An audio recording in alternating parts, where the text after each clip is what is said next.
Hello, everybody. Today's first review is going to be the first in a two-part movie series, I guess. Now, I did see that there are others that are kind of like spin-offs, like a 3, 4, and 5, potentially, I guess. But yeah, we're not going to worry about those ones because those seem to just kind of go off of the path, like way off of the path of what the original story is supposed to be about. So, um, yeah, today's review is going to be Silent Night, Deadly Night. Which I gave a 6 out of 10 to, just based on, like, some of the kills were really unique, so I was kind of debating between, like, a 5 and a 6, and I ended up giving it a 6, just because I felt like the kills itself were kind of deserving of that. Um, Now, this was definitely a different take on, like, the whole, like, slasher genre, I suppose. Um, but the main character ended up not being quite as menacing as, like a Voorhees or a Michael Myers or Leatherface.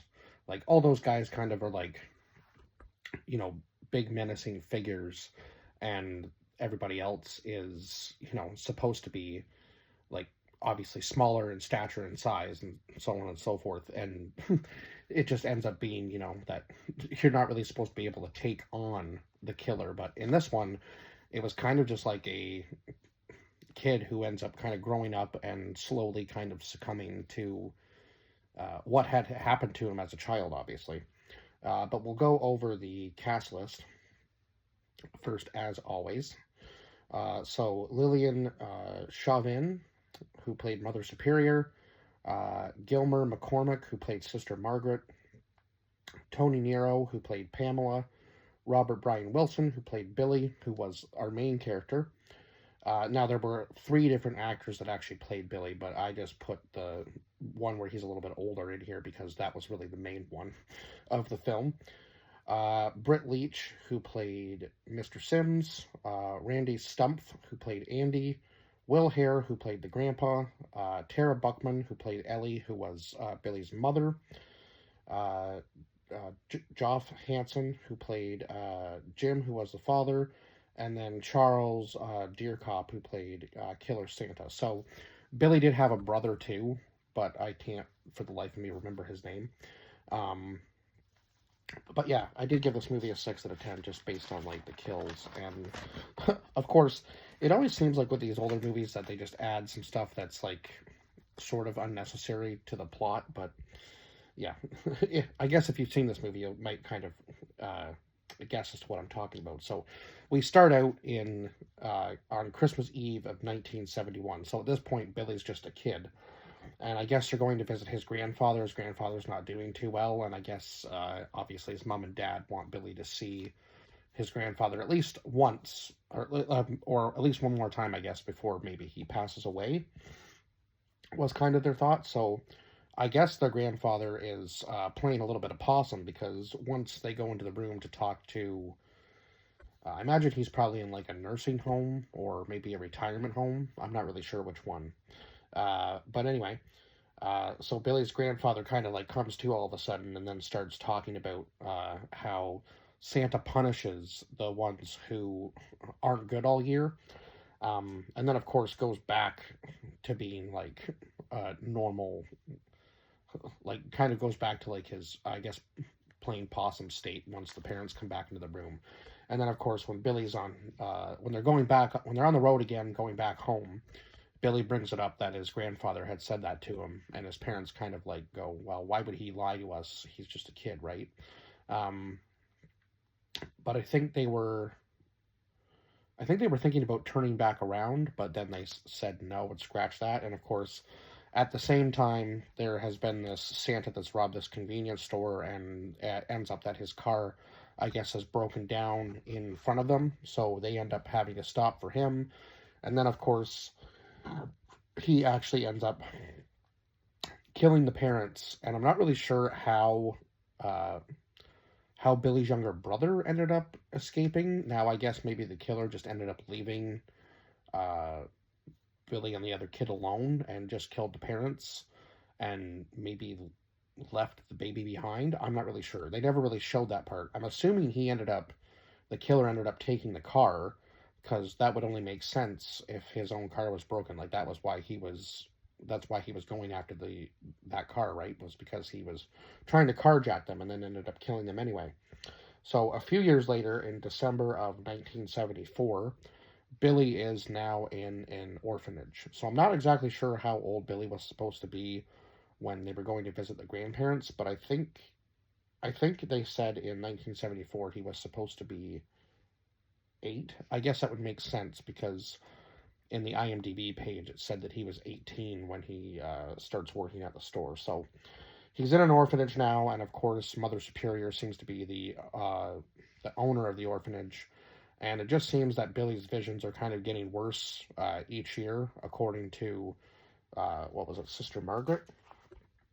Yeah, and she's really trying to take care of him. And of course, Mother Superior is like set in her ways and says that Billy's going to have to like face his fears head on, sort of thing. But that's clearly not working very well for him. And it just carries on into the spring of 1984, 10 years later, where it seems where things seem to be going pretty well for Billy. He's got a job in like a department store basically, and he's like kind of like the stocking shelves and working a little bit, I guess, in the back in the warehouse as well. And then Christmas comes around, and of course his visions start happening again, but now they're including even him in it. And yeah, things are starting to freak him out a little bit more than normal. And eventually it just gets to the point where all of the employees, other than, I think, Pamela, was it? Yeah, other than Pamela, are kind of treating him poorly. And obviously we know why he's, kind of, we know why he's being the way he is around Christmas time, because that's when his parents were killed, right? So it only makes sense that he has like kind of an irrational fear of Santa. Even as silly as that seems, I can see how, if you never really dealt with the problem as a child, and then you grow up and everybody just kind of brushes the problem off and,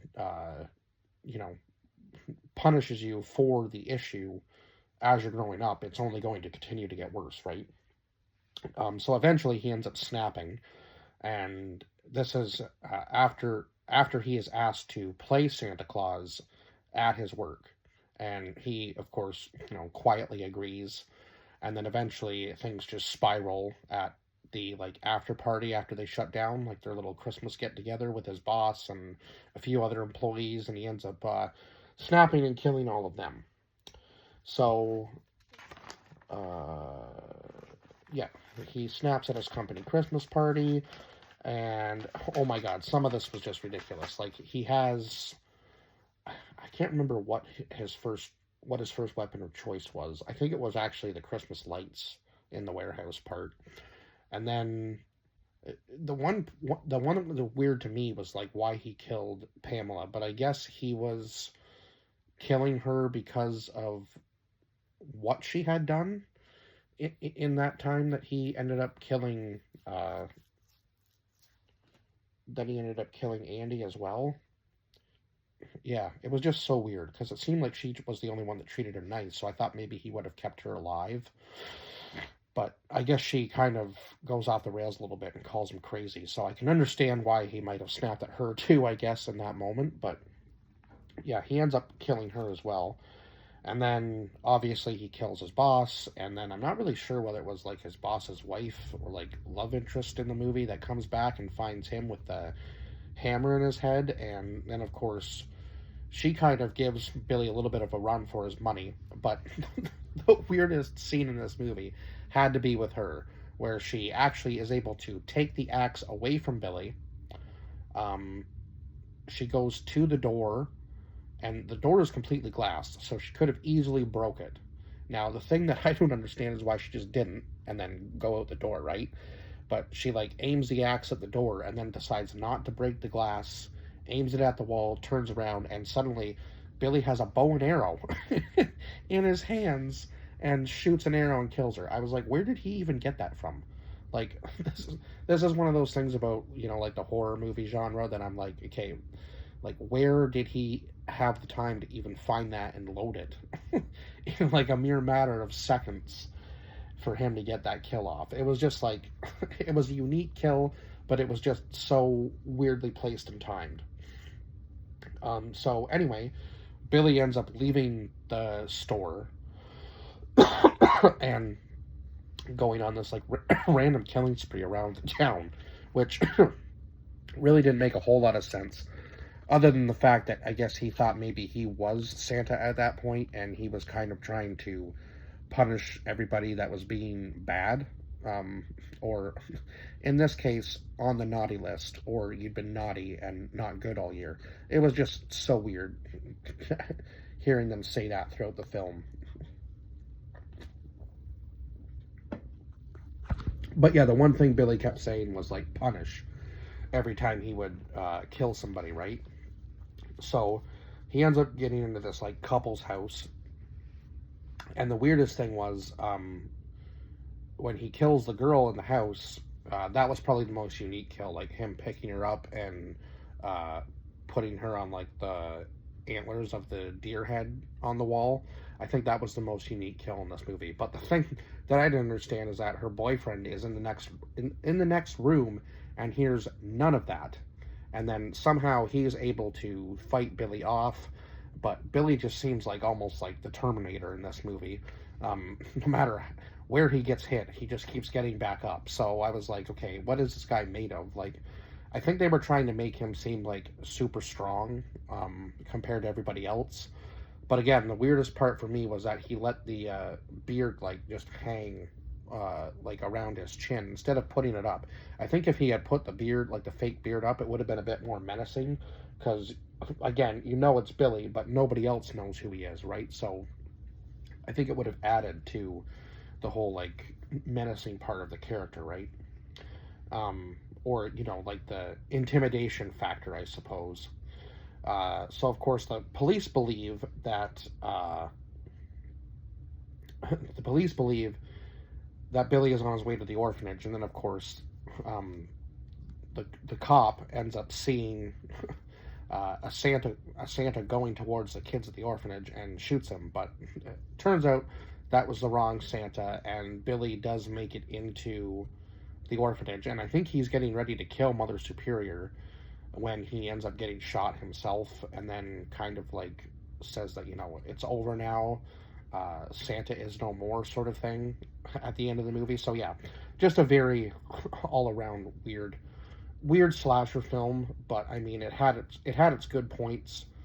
But yeah, I think there was like more potential for what could have happened in the movie. And then of course, I guess his younger brother is still at the orphanage, so I guess there's supposed to be at least 8 years between the two brothers, and you can kind of see after Billy dies that his brother is going to be like the next killer, I guess.